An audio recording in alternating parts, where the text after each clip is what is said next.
So next up, I get to have the privilege of bringing up one of our original investors, Ingram, as you guys may or may not know. Brian's been working in the book industry and at Ingram for 25 years. This September, he started with Ingram back in 1999. He helped them launch Lightning Source. Through that venture, Ingram brought print on demand to the book industry. It literally didn't exist before that. It's like him in a room with two other guys thinking, hey, could we print books on demand instead of printing them offset and storing them in warehouses, which is crazy. Through that venture, they brought on print on demand, and it allows them to manage some or all of the physical book supply chain using inventory-free on-demand business model. He served as CFO of the larger Ingram Content Group for the last 10 years. Prior to Ingram, he co-founded a healthcare management company and led it through a successful exit. Prior to that, he had positions in accounting and finance for a Fortune 500 global manufacturing company at Ernst & Young. Please give it up for Brian.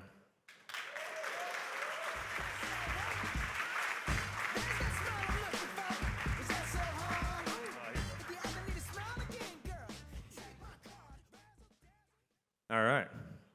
So let's just start out, brief introduction.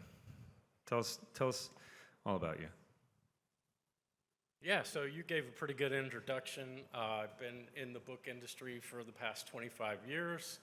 Seen a lot of change and a lot of disruption. We're going to talk a little bit about that today. And it's just been really fun being in the book industry. One of the things about me is I get bored very easily. And if my career isn't constantly faced with new challenges, I get bored. And I can honestly say in the 25 years I've been working at Ingram, I have never been bored. And that's been a great thing. I know that feeling of not wanting to be bored, especially in what you guys have been doing. So just kind of, could you fill us in on, there's been a lot change in the publishing industry, right? There's been multiple disruptions, like especially since you got in, really before ebooks even really started. Yeah, sure. I've got a graphic on that that I can put up. Let's see. Yeah, there we go. Just a little bit about Ingram before I kind of go into that, because a lot of people don't really know exactly what our role is in the industry. And the way I like to think of us is as a market maker for books, because we're not publishers, we're not content creators, nor are we booksellers. We don't sell books to consumers. We're not retailers. We're not libraries. But we're kind of the infrastructure that a lot of the industry runs on. We sit in the middle. We help content reach its ultimate destination to a consumer. So that's kind of what we are. Just kind of showing you the various segments that we're in. Part of it's book wholesaling. So we buy books from publishers and resell those to retailers, also to public libraries. And then we also, as Josh was saying, we sort of brought print on demand to the book industry. And we have Lightning Source is the main company that provides our print on demand services. But we also have the largest self-publishing platform in the country.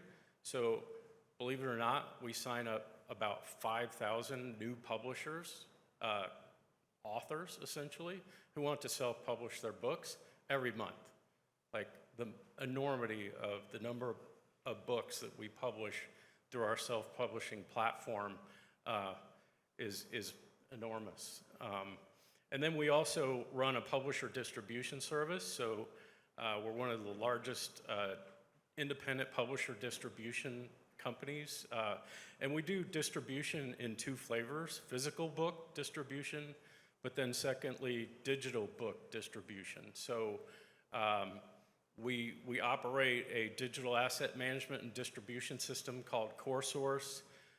Probably about 80% of the content that ultimately makes it to the Kindle store, the Apple store, Google Play, Nook, kind of runs through our digital platform on its way to getting to the ultimate retailer. And we offer that service as a service to publishers. And then we're in the K-12 education space. We also do data and marketing services. So we do a lot, But the common theme across all these different sort of services that we offer is the way that they're synergistic to each other. So it's kind of like a vertically integrated supply chain. It's a overwhelming amount of different verticals and services. I think this is where you guys kind of are behind the scenes, so the general public doesn't see this. But so I think what's interesting about it is at the size and the scale that you guys are at. Yeah, I mean this is insane, right? I think what's most unique is most corporations would not be that flexible to adapt to an industry changing that quickly. So how do you guys, just internally, right, architect either your teams or like create the ability to engineer quickly? Because you're doing all kinds of crazy robotics stuff, and I mean it's honestly, I've been to their facility and it's indescribable, right? There's reams of paper like the size of the stage that are going at like several football fields a second. There's, automated things driving around everywhere, dropping off books and printing things and binding them and shipping them. And you if you want to speak a little bit about Amazon and just kind of your SLA or whatever, how you guys really, I mean, ultimately, were the reason that Amazon was able to start was giving them access to books. Yeah, being the largest book wholesaler in the industry, when Amazon launched, they needed obviously a place where they could buy books, and they came to Ingram, and we were their supplier number one. And if you read the Everything Store or a bit of the history on Amazon, it started in a garage, and they had two servers that were running Amazon.com. They were called Bert and Ernie, and Bert and Ernie were sending us orders right at the very beginning of Amazon, and so we've been working with them ever since they launched as one of our customers. You could see we sell to all kinds of retailers: Barnes & Noble, Walmart, Target, Kinokuniya's in Japan, Booktopia's in Australia, Waterstones is in the UK. So we're a global bookseller. We sell to over 30,000 retailers and libraries. Worldwide, we ship to 150 different countries. And we work with all the publishers of all sizes. So whether it's the big five or thousands and thousands of other publishers that work in the industry, and along with our own brands, Ingram Spark, our self-publishing platform, Ingram Publisher Services, our distribution platform, and Lightning Source, our print-on-demand platform. That's a little bit about what we do. We're a global company, so we're all over the place. Here you see Milton Keynes, distribution center we have in the Milton Keynes, print center we have in Melbourne, Australia. We actually have a joint venture in the UAE with the Sharjah Book Authority. We print in the UAE. We're all kind of all over the place, but our headquarters is in Nashville, and one of our national distribution and print centers is outside of Nashville in Laverne, Tennessee. So that's where we're based out of. It's absolutely incredible. I think first I have to say Bert and Ernie had a lot of server babies together and really blew up. Yeah. So how did, in the last couple of years, right, with COVID and all that, like what was the disruption, like what was the growth through that? How did that change your business model? How did it affect the business overall? Yeah, so it created a lot of disruption. And, speaking of disruption, you were asking about this earlier. The one thing that's been a constant in the book industry over the past 25 years or longer than that actually, is just we've had this continuous cycle of disruption. So going back to the 1970s, books were commonly bought at independent bookstores, mom and pop bookstores all around the country, privately owned. And then, national chains came, disrupted independent booksellers, Borders, Barnes & Noble, right? And then after that came internet booksellers, and they disrupted national chains. And, one of the logos on here, Borders, they chose to kind of partner with Amazon on their e-commerce strategy, and that was kind of a terminally bad decision, and they ended up going bankrupt in 2011. So they were kind of disrupted by internet, and then physical books were disrupted slightly by digital books when Kindle came out and iPad came out. And then we had this massive disruption of the industry during COVID. And then more recently, we've seen a lot of growth in audiobooks due to technologies like CarPlay and Android Play. And, so there's just always this constant cycle of disruption. And really, what's up next? I think the next wave of disruption is what you guys are doing, bringing Web3 to the blockchain. That's high praise. That's high praise. So then, what specifically with the blockchain stuff? What was it about us or our business model that you guys found interesting or worthy of investing in and partnering together? Yeah. So I'll just kind of fast forward and I'll skip through this, but really this, to me, this chart is what made us exceptionally interested in investing in your company. So like Web 2.0, it got us to where we are today, but it's not sort of what's going to take us into the future. And the way I think about you guys is, here we are in Dallas, suburb of Dallas, McKinney, kind of a sports analogy, right? Dallas Stars, the hockey team, they're in the Stanley Cup finals, right? And, one of the things that Wayne Gretzky used to talk about is, he sort of plays, and he's always sort of, going toward the puck, right? And I think you guys are going toward the puck. Where it's going, like where is the puck going? It's going in the direction that you're going. And it's like you're on offense and everyone else is on defense, right? And that's what's exciting. If you go down this chart, a lot of the things that you're doing it's just a better mousetrap than what we have today. So whether it's decentralized ownership of content, whether it's going from digital rights management to decentralized encrypted assets, whether it's today content creators, they participate financially in the initial sale of the book, but with your model, there will be an initial sale of the book, but there'll also be an active market, right? An aftermarket. And the idea that we could have content creators participate financially in that aftermarket, right? That doesn't exist today. And today, in the ebooks, unlimited supply, right? Versus you can create scarcity and hopefully create more value in the distribution of books. The limited access that consumers have to data today, it's been talked about here many times, but through your model, content creators are going to know who their consumers are, how to market to them. Today, they have no access to that data, right? And then the whole community that you're going to be making in terms around engagement and being able to have folks sort of be able to participate financially by being engaged with the content that they're those are the things that made us really excited about investing. Well, and a lot of I think earlier on the conversations we had were sort of interesting, right? Because you guys play this intermediary role very well and support a tremendous, all of the publishing industry.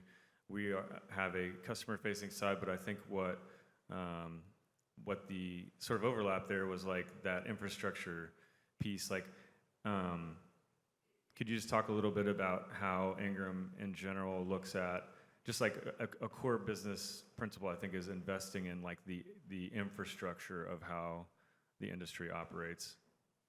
Yeah. So one of the things that talking about disruption and investing in infrastructure during COVID.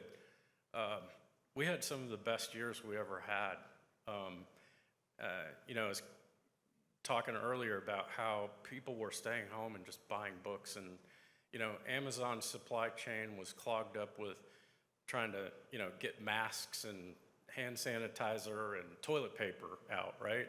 And so they had to divert a lot of their orders to us, and so we were enjoying a huge business success, but at the same time we had like a ticking time bomb about to go off, because the whole pandemic created a situation of labor scarcity and inflation, right? And those two things are not good if you're a distributor, right? So between 2019 and 2023, our labor costs went up by over 25% due to inflation, right? And at the same time, book prices, retail book prices, were only going up at about 1% per year. And so it creates this cost squeeze, right? And so as we were enjoying these great years during the pandemic, we said, we got a ticking time bomb here. And if we don't address this problem, we're gonna have a problem as a business. So what we did is we said we're gonna take some of the profits we made and we're gonna reinvest in our business, and particularly into technology. So who in here thinks we'll ever have self-directed or self-driving cars? All right, great. We've already got autonomous guided vehicles operating in our distribution center in Chambersburg, Pennsylvania. I think I have a video that I can show you. So this is our warehouse in Chambersburg, Pennsylvania, and you can see The pallet moving by itself. all of these bookshelves are being essentially driven around the manufacturing facility using this Geek Plus technology, which is autonomous guided vehicles. So these things are driving themselves all around the warehouse. And the whole point behind this is that historically we had to pick books, by having people go out and find the books out in the warehouse on the shelves and then bring them back to a sortation station and then have those books sorted, packaged, and sent back to the customer. We said we've got to change the paradigm. We've got to automate, because we can't continue to operate with this level of inflation and costs, and the fact that we can't hire anyone because we have this labor scarcity. So we just changed the whole paradigm on how you run a warehouse and reinvested in the business. So now we have all of these robots that are essentially bringing the books to the pickers, and they're doing the order sortation instead of sending people all out into the warehouse to find books. The books are coming to the operators. So it's been, this is the largest installation of Geek Plus technology in North America in our Chambersburg warehouse. It's absolutely incredible. It looks like you guys are just a brand new startup. Yeah, it's pretty amazing. Can you talk a little bit too about, because I know one thing that I think our audience is very interested in, something I'm very interested in, because I still like to read print books. I'm not digital only. I like all forms. Just like what you see kind of as a vision of how we work together, and the things that we're doing to scale up radically, and how we overlap, and what a future of this sort of bundled products look like for the industry, because it hasn't ever really successfully been put together in a bundled way. Yeah, I think, bundling digital and physical has been a great idea that's never executed, and I think we have the potential to execute that very well. And today, if you look at our business, we stock about 400,000 different book titles in our warehouses, physical stock. We have another 15 million titles digitized and ready to print at any time, right? So essentially, if a customer orders 3 books and 2 of those are in stock and the third one is available digitally, then we print the third book and marry it up with the 2 physical books, send it out to the customer as if that inventory existed when in fact it never did exist. We printed it on demand. So what we can do with Web 3.0 and this technology working with you is that every time you mint a book, if you want your customers to have a physical copy of that book, we can turn around and print that book with a custom cover. Every book can be unique and different, and we can ship it directly to their home. Anybody want that? That's incredible. That's incredible. I'd say on that print side too, because Ben and I don't really do things sort of half-assed. We want all books, or we would have called it, NFTbook.com. So the interesting thing about all of the titles that you warehouse, this guy back here by RJ, Tristan, give a shout out, Tristan. There you go. Oh man, look at that. He actually has written all the stuff so we can ingest all of those titles, and then we could directly sell all of the print titles that Ingram has available both in their warehouse and on the print on demand. So it'll effectively give us this massive ability to go back to the publishing industry and say, we are also if you just wanted to buy print, right, and you want an alternative and you don't want to buy it from Amazon, we can house and sell all of those print titles, which is just an incredible service that you guys offer. And again, just like because you really truly are focused on that infrastructure layer, yeah, it's amazing. I think I had something else I was going to ask you too. I remember sortation station sounded like a fun bar maybe when you said that. Yeah, I don't know. It's when you go see their facilities, it's crazy. Oh, I remember what it was. So can you talk a little? I don't know if I want to. I'll say the name. You can decline to comment. So a big author who's actually based in Texas, I think. I don't read all her books. Colleen Hoover. Anybody know who that is? Somebody reads romance in here, I'm sure. Ben's not the biggest romance reader. Somebody's got to read more than him. But she is the number one selling author right now. I mean, by far and away, a very big romance author. She's with I think S&S, right? Yeah. Pretty sure, yeah. Can you talk to us a little bit about how you guys were able to, and effectively enable her to even continue being a bestseller because of the way that you function? Yeah, she had multiple bestsellers in 2022, and as we were talking about earlier, print capacity was very scarce. A lot of printers, we were about to run out of paper as an industry. Some printers couldn't even print books because they didn't have paper, right? And Simon & Schuster's normal print suppliers were having a hard time meeting the demand, right? And so they came to us and said, can you help us?